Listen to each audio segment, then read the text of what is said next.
Hey guys, welcome to Movie Rex. I'm Megan, and today's pretty exciting. It's my first long-form video since changing the name of my channel, so I'm pretty excited about that.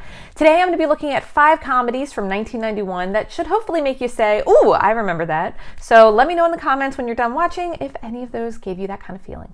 All right, so first up on my list, Drop Dead Fred. Elizabeth has just found out her husband not only wants a divorce, but has also been having an affair.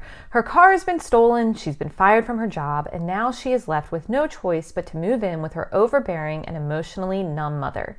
Things aren't looking great for Elizabeth, and just when she thinks they can't possibly get any worse, she's managed to bring back her childhood imaginary friend, Fred.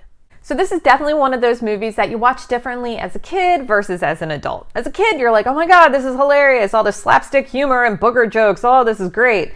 When you're older, you kind of realize, especially with the whole dream sequence that she has at the end, where she's walking through and has to face her ex-husband and face her mother, that Elizabeth has been having a little bit of a mental breakdown. And the way she's been coping with this is with the imaginary friend, Fred. So it's, they do it in a really funny way, but you realize as an adult, yeah, she's having a little bit of a crisis there. But again, they do it in a really funny way that it's, you can still laugh at it. All right, next up, Nothing But Trouble. After being arrested for running a stop sign in the middle of nowhere, a group of business associates are arrested and taken to a judge's home where they are held prisoner by a crazy family. So this movie was definitely strange, to say the least. I mean, whether it's the Texas Chainsaw Massacre, the Firefly family from House of a Thousand Corpses, or comedy geniuses like John Candy and Dan Aykroyd, a psycho family in the middle of nowhere, it's creepy. However, there were some really funny parts to this one. For instance, John Candy plays the part of a sister who has a big crush on Chevy Chase. And then there's also the dinner scene where Dan Aykroyd, who plays this really old, gross judge, is struggling to eat a hot dog while barely opening his mouth. I mean, that scene alone is hilarious. But then there's also the scene where Dan Aykroyd's nose looks remarkably phallic-y, if that's a word, but you get my drift. So there's some really funny parts to this, but definitely strange as well. I think I saw this one as a kid. I don't remember how old I was, and it actually kind of scared me, but then looking at it as an adult, I'm like, yeah, okay, this is really funny. What can I say? All right, next up on my list, Soapdish. Montana Moorhead is set on becoming the star of the daytime soap The Sun Also Sets. But to make that happen, she must get the star of the show, Celeste, out of the way. She connives with David Barnes, the show's producer, to make that happen.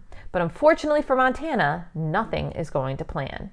So there are so many people in this one. There's Robert Downey Jr., Sally Fields, Elizabeth Shue, Kevin Kline, Whoopi Goldberg. I mean, just a great cast.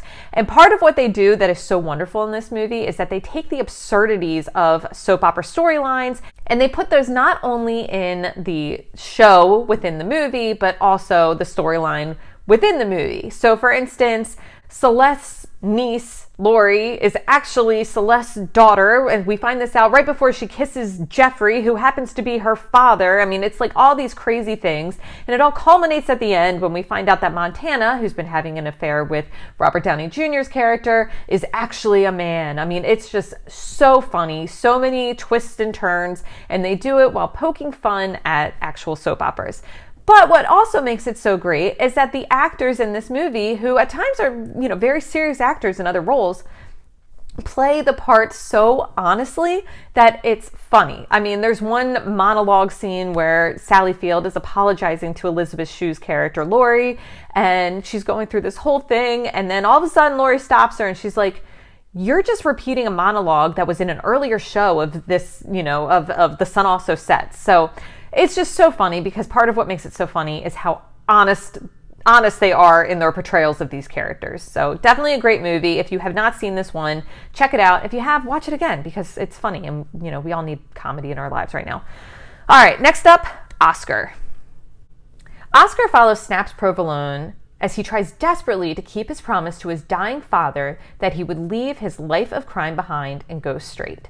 So the movie pokes fun at classic mafia films, but also incorporates really great classic comedy. For instance, there's this ongoing gag throughout the movie where there's this bag that everybody has that looks the exact same, but the contents of the bags, of course, are different. So in one, it's jewels, in another, it's money, I think, and then in another one, it's women's underwear.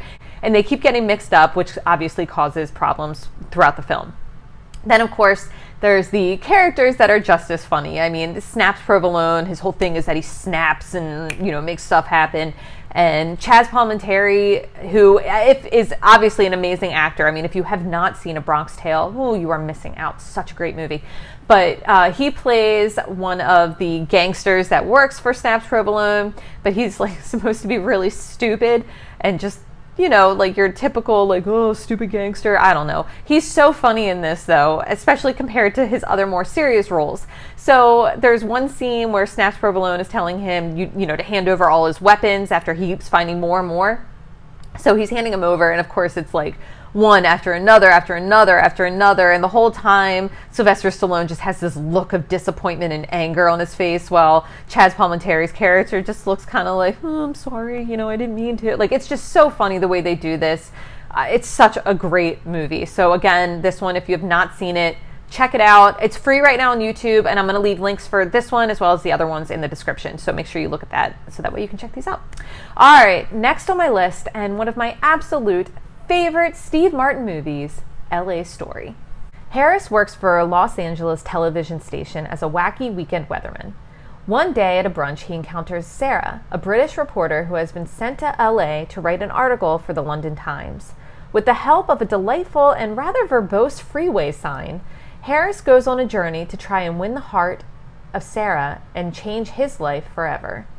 There are so many things about this movie that make it wonderful. I mean, the whole poking fun at LA stereotypes, like when Steve Martin's at the brunch in the beginning of the movie, there's all these people there with like bandages over their noses and chins, implying that they've had work done. And then there's the whole scene where Steve Martin goes to the ATM, and there's not only a line to get to the ATM, but there's also a line of muggers waiting. So when Steve Martin gets his money out, all of a sudden this guy steps up and he's like, "Hi, I'm Bob and I'll be your robber today." And Steve Martin's like, "Hi, how are you?" Gives him money and then just keeps walking like it's, you know, just a normal thing. And of course, there are tons of cameos from Patrick Stewart to Woody Harrelson to Chevy Chase. Then there's also the constant allusion to Shakespeare throughout the movie. Steve Martin's character is constantly quoting him. I do that because it's not really correct, but it's still, he's trying to get the idea across, I guess. And then there's a scene where it's supposed to mimic a scene from Hamlet with Rick Moranis playing the part of the gravedigger. They just do such a great job. Then, of course, there's the whole thing with the freeway sign. That's sort of like a fairy godmother type to Steve Martin. I mean, it's just so cute the way they do it. It's just such like a great movie. I can remember when I was younger and I'm like, what's that movie again with the freeway sign? Like, it just stuck out. And then Sarah Jessica Parker is in this one. She plays the ditzy Sandy who loves to spin and point at things. I mean, there's just so many incredible things to this movie. I just wish it was talked about more and came on more, because I feel like not a lot of people know about this one. At least not a lot of people that I talk to. But it's such a great movie. So if you've not seen it, do yourself a favor, watch this one. All right, guys, there you have it. 5 comedies from 1991 that should hopefully give you some nostalgic feels. Make sure you check the description, because I'll leave links for each of these on where you can find them, as well as links to my Facebook and Instagram pages. As always, thank you guys so much for watching. If you like this video, please be sure to give it a big thumbs up and be on the lookout for more movie rec videos. Bye.